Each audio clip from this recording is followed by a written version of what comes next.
Thank you for coming back to the second of three videos about psychological first aid. Again, my name is Dr. Cassandra Kanda. I'm a licensed clinical psychologist here with Dr. Celia Zanaed, and she is here to speak with us today about psychological first aid. So, Celia, you mentioned in the last video some key points and how in this second video we're going to be touching on four of those eight key points or the core actions. And I think you said that, so it's contacting and engagement, safety and comfort, stabilization if needed, um, information gathering, and lastly information gathering on current needs and concerns. So I'll let you take it from here in terms of what each of those are. Thank you very much. So, the first thing to keep in mind with contact and engagement is there's a lot of different ways that this might look in the sense that if the disaster has just happened and you are somehow immediately there to help out, it's going to look a little different than if you are walking around helping during the disaster versus a couple days, a couple weeks later. So, I'll kind of go into both real briefly.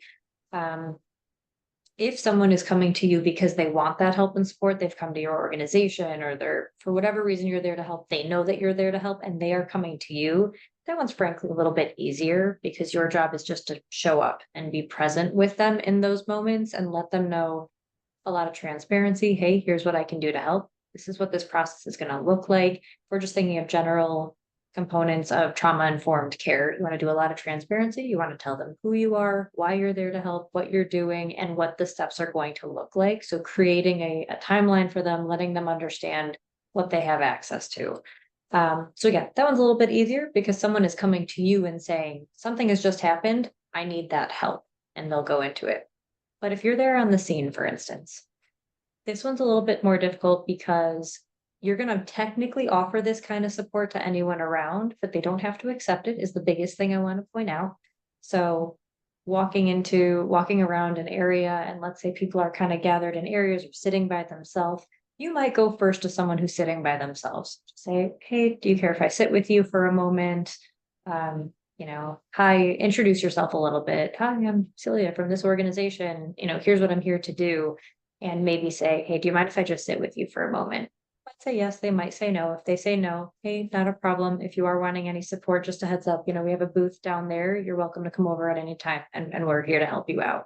So again, giving a lot of choices and autonomy to people in those moments when they maybe don't feel like they have a lot of control over the situation. So something to that effect. And if they do want you to sit with them, just sit with them. Say, hey, hey, I'm here for this organization. I'm honestly just here to help. I know there's not a lot we can always do in these first steps, but I want to introduce myself and let you know what kind of resources we can provide in this moment. And if you're with an organization already doing psychological first aid, that'll be pretty laid out based on what resources you have access to. So, If I just may, a go ahead. it reminds me a lot of, I mean, obviously, what we do, consent, right? Mhm. Consent is Yes. extremely important in many areas. But it's important here where we don't need a written, formal consent, but in a way it's appropriate. It sounds like what you're saying is to ask, do you help? Is there, are you consenting to me offering help to you as well? So I love that aspect. It shows, like, again, a little bit of formality in making sure that you're respecting someone's autonomy still. Absolutely. And one last thing I want to mention just with that contact and engagement, just going off of what you said, is sometimes during a trauma, someone might shut down. They might literally stop talking, stop moving, stop doing anything. They might kind of withdraw into themselves. They're not trying to be rude. They're not trying to anything. They just can't. The brain needs a moment to basically reset. It is rebooting the system. It is figuring out what it can do to survive in that moment. So if that person, if you walk up to someone, you're like, hey, I'm here to help, and they are staring blankly ahead, not moving, not doing anything, one, you can sit next to them if you think they're receptive to it. And then you might want to check their body language. So if they're like scooting away from you immediately, nope, probably not. In which case you can just say, hey, I just want to leave our card, or hey, I just want to let you know we're right over there. Like I said, whenever that person might want that help. Or if they want that, that can be actually really great and grounding to have someone sit with us in a really difficult time. Maybe even just thinking of a time you really felt like crying or you were really upset and someone just sat with you in kind of the heaviness of that, that can be huge. And providing psychological first aid, like that is one of the steps of it. So that's that first one. I'm going to go into safety and comfort in part because I think there's a lot of overlap too. What you're doing when you are offering that support and engagement is letting them know you are a safe person to go to. Saying, hey, I'm here to help. Here are the resources I can provide. Again, it's letting someone know what they can control in an otherwise really difficult situation. And offering comfort in this case, like a really simple example, is giving them water. If you happen to have access to that, if you can hand out water bottles, cups of water, whatever it might be, water is something obviously really essential for life, but it's also something that regulates our nervous system on accident. If we're taking a sip of water, we can't really be in hysterics. There's like our body needs to be calm enough to take that in. So sometimes it's one of like the simple tricks to help our body calm down and our brain calm down in that moment. So safety and comfort can be as simple as providing someone a cup of water, sitting with them. And again, if they need, I mean, again, I'm assuming you're coming in after the immediate danger has passed. Because, I mean, if not, again, this looks a little bit different. We could talk about that in a different video, but this is more like when things are calm-ish, you might give them a comfortable place to sit. Say, hey, again, we've got some chairs over there. We've got a tent over here to get out of the sun a little bit, whatever that might look like in that moment. I love that because it doesn't have to be complicated. It can be so simple. And I think that's the hard thing is when you're using psychological first aid, it's because something pretty horrible has just happened. So the reality is it's just going back to the basics, grounding, checking in, feeling safe, and having support those moments. So that brings us actually to our next one, which is stabilization. So calming, orienting someone who might be emotionally overwhelmed or disoriented.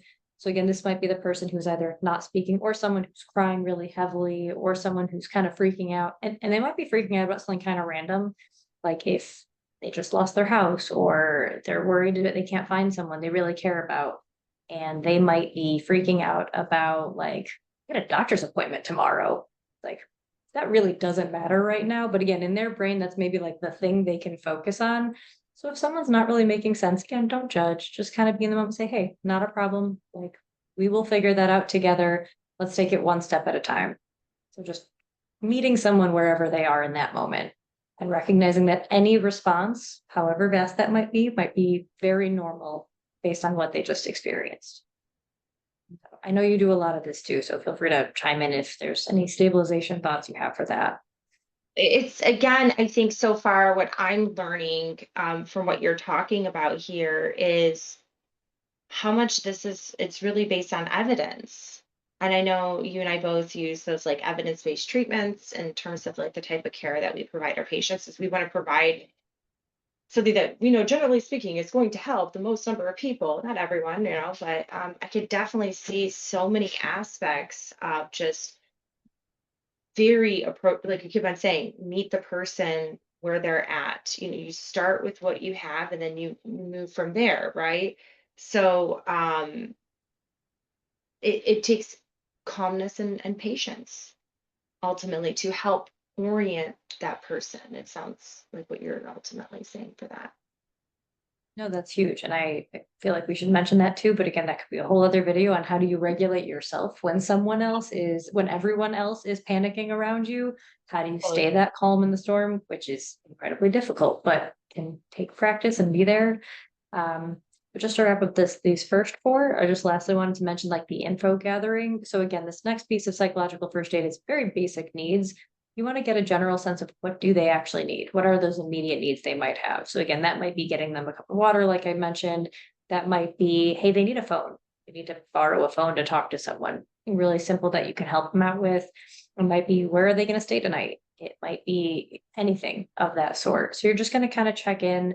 Again, if you're with an organization doing this, ideally they have a checklist of the things they can actually help with, because otherwise it's not ideal to just say, hey, what are all the problems you have? And then not be able to do anything about it versus, hey, do you have housing for tonight? Here's what our options are. Hey, do you have access to food when you need it? We have some meals over here. So again, going in that kind of sense, And again, that kind of rounds out the first four aspects, those first four core actions of psychological first aid to get someone stabilized, ideally, which again is going to really instill a sense of grounding for them, a little bit more emotional calm, a little bit more sense of like hope for the future and knowing what to do next. Uh, that'll just really help prevent a lot of functional issues that might show up later. People who have such a tough time with their trauma response, they may not be able to do what they normally can. Absolutely, absolutely. And honestly, I think about in terms of, I know we're talking about people in the moment, but I can hear the first responder piece, like people knowing if you're going with a group or whatnot, ahead of time, preparing that checklist, right? Ahead of time, preparing where you can get support and Absolutely. assistance for that, right? Because sometimes in the moment, you never know what you're going to actually have access to, if it's a natural disaster, war zone, or something like that. So, um, it's again, I'm really excited to learn more about the other core actions associated with this. Is there anything else that we need to cover or discuss related to this one? Oh, I think that's great. Well, we'll definitely go into more into that third and last video about this. But thank Perfect. you for these questions and kind of guiding this. Perfect. No problem. No problem. So, um, that's the second of three. So, we'll be coming back to video three pretty soon. And then, thank you again, Dr. Zanaid, and thank you for whoever's watching. And feel free to watch and comment below.